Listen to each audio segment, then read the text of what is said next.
The United States just crushed the FIBA Under-17 World Cup, so it's only right that we take a look at two guys who might be the best prospects in the entire world. I'll be taking a look at this guy very soon, expect that towards the start of next month. He also has a case for this. But today, I really want to focus on AJ Dybantsa.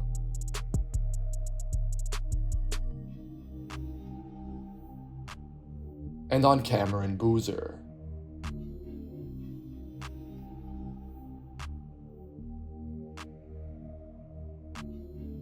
This is Floor and Ceiling, let's break him down.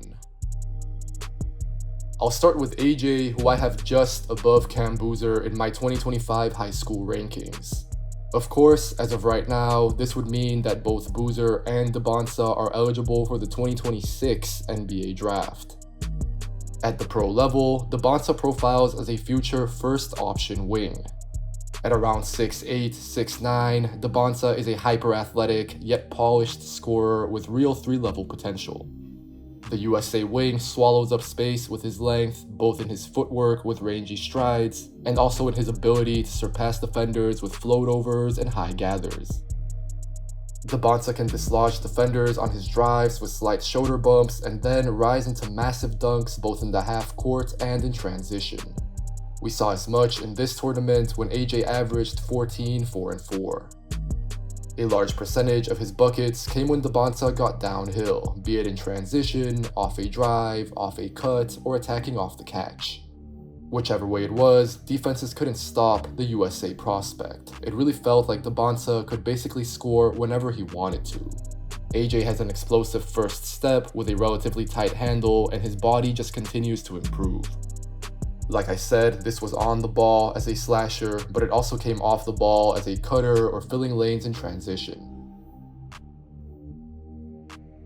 However, what I appreciate is that Dybantsa never forced the issue. He played within the flow of the offense and he was focused on making his teammates better. Last season, Dybantsa was at Prolific Prep in California, but the Massachusetts native will be at Utah Prep this coming year. Looking towards the future, I'd say that Dybantsa's two biggest questions surround his jump shot and his passing. At this juncture, his jump shot is the least consistent of his offensive tools, but it's not like it's a non-factor. AJ is a willing and capable shooter, he's just streaky. Right now, he's more about volume than efficiency, although not to an alarming extent. In this setting, at the Under-17 World Cup, this wasn't really an issue. Dybantsa and the USA as a whole played in transition so much. Often, they didn't even really have to deal with a half-court defense, but moving ahead, it can be slightly more problematic if this continues against set defenses. I see shades of Jaylen Brown in Dybantsa's shot and how I think it can develop, so broadly, I feel fine about it. I've watched AJ in person a few times, and I never walked away feeling concerned despite acknowledging that some limitations exist right now. For example, a big one I'm focusing on is seeing Dybantsa hopefully shoot and make more stationary threes. That would alleviate his workload, and I think that the 5-star prospect has the size and touch to be dangerous. Plus, even if defenders sag off of him at first, which I don't even think would happen, his driving ability would need to be accounted for. Regarding his passing, I think that AJ's reputation lags behind his actual playmaking ability right now. Dybantsa is a capable and willing passer, and he's improved this part of his game considerably over the last year or so. Dybantsa is very much a score-first wing, but that doesn't mean that he's selfish. I'm at the point where I think he sees the floor fairly well for a rising high school senior of his mold. Dybantsa is not just a reactive passer anymore. Rather, he's understanding the gravity that he has as a scorer to in turn facilitate for others. At this tournament, Dybantsa was executing passes through tight windows, he was creating threes by leveraging his size and athleticism, and generally, despite some turnovers, he proved that he's not a one-note player at all offensively. Cam BOOZER was the MVP of the Under-17 World Cup, and it was well deserved. He put up 20 points a game to go along with 10 rebounds, 2 assists, and nearly 3.5 stocks. If there are two words to describe BOOZER's game, they have to be production and efficiency. The USA forward is really tough to keep away from the basket. BOOZER has crushed competition at an incredibly efficient way at any level he's played in so far, be it high school, EYBL, or now FIBA. At this tournament, he scored 141 points in 141 minutes. BOOZER is not a massively explosive, vertical athlete, but he's quick and coordinated off his feet with soft touch. The USA forward's motor and physicality show in how he runs the floor, seals early, and carves out space using his upper body. If BOOZER is not scoring, then he's probably getting fouled and making his free throws.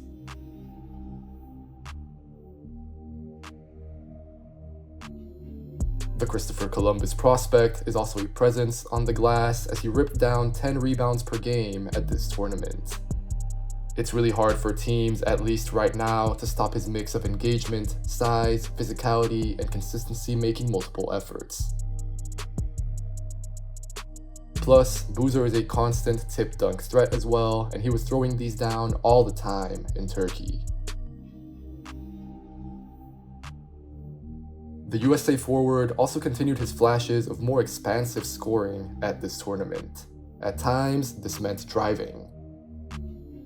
It wasn't anything wild, but BOOZER showed some ability to keep his dribble alive in space and operate using spin moves. Looking to the future, I'd like to see BOOZER improve his flexibility so that he can get lower to the ground, and then use that strength he has to pop back up through defenders. The 2007-born prospect also showed potential from 3, although on low volume. BOOZER made 3 of his 9 attempted triples, but I think there's a foundation here to work with. Besides, you also don't want to take Cam too far away from the basket because he's very dominant there. Defensively, I didn't focus on Dybantsa because the context was very specific in this tournament. The USA was relentless on this end of the floor, pressing ultra aggressively almost for the entire duration of the game. The team's average margin of victory at the tournament was 64 points, which is just ridiculous. But BOOZER was irreplaceable to how the American squad defended and caused turnovers. Quite often, he was almost like a one-man backline, getting steals and blocks if opponents somehow managed to break through the full-court press. BOOZER isn't traditionally super quick twitch, but his reaction time pops out to me. He recognizes when and where to be, and it can be a subtle thing like taking a tiny step one way or elongating a stride the other. That's how BOOZER gets in position, and then he also has quick and active hands, which is how he maintains his production and efficiency as well down this end. Moreover, the USA prospect can move in space up to a certain point. BOOZER isn't that flexible, but he's huge, and he has really clean footwork, which makes up for his lack of elasticity. Over the next couple of years before he makes the NBA, I'm wondering if BOOZER will be more of a forward or more of a pure big in the long run. His skill set, at least right now, is definitely more of a 5 than a 4, but his measurements are closer to that of a power forward. To be clear, and I said this before, he should stay close to the basket. That is where he's at his best, but it would also benefit BOOZER to shoot and drive in space more often. Overall, AJ Dybantsa and Cam BOOZER, for me, as of today, in that order, are 2 absolute top-tier prospects worth getting to know right now. Because otherwise, if you don't, then you'll still be hearing plenty about them regardless as they start to dominate draft conversations in the years to come.